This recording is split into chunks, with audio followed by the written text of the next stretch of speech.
Index investing has grown hugely in popularity over the years. In fact, some commentators are warning that there's an index investing bubble developing. But, says Tim Edwards from S&P Dow Jones Indices, that's somewhat missing the point. Passive investing, by definition, is whole market investing.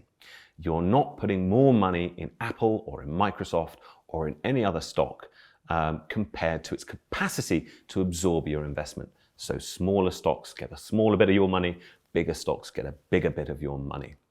So bubbles certainly exist in stock markets. They're easiest to spot in hindsight, but there's no evidence that broad-based passive investing is what's driving them. And in fact, it's very difficult to see that happening. Just to clarify, all equity investing is intrinsically risky, but that's totally unconnected with the growth of indexing. Of course, there's a very different question, are today or tomorrow, are equities in total overvalued? If they are, it's not because of passive investors. All the passive investors are doing is they're tracking the whole market. And if you are a passive investor, you shouldn't be worried about more people following the same strategy that you are. Another concern that's been expressed about the growth of ETFs in particular is that because they're liquid investments that can be traded quickly and easily, investors will be tempted to rush for the exits when markets fall.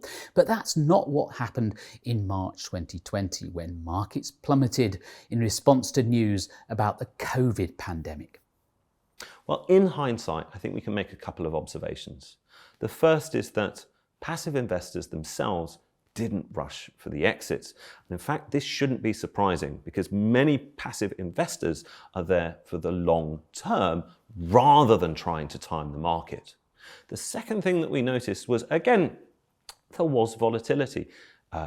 It was tougher trading conditions, but overall, the markets didn't break. It kept functioning. And in fact, what we saw was an incredibly astonishing amount of capital being transferred, being reallocated, being readjusted as institutional investors and active managers adjusted their exposures.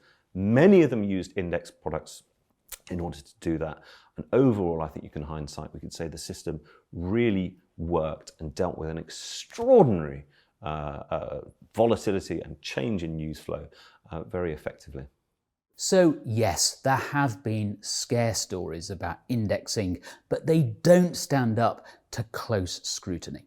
There's no evidence yet that indexing poses a systemic risk, or that index investors are any more exposed to risk than investors using actively managed funds.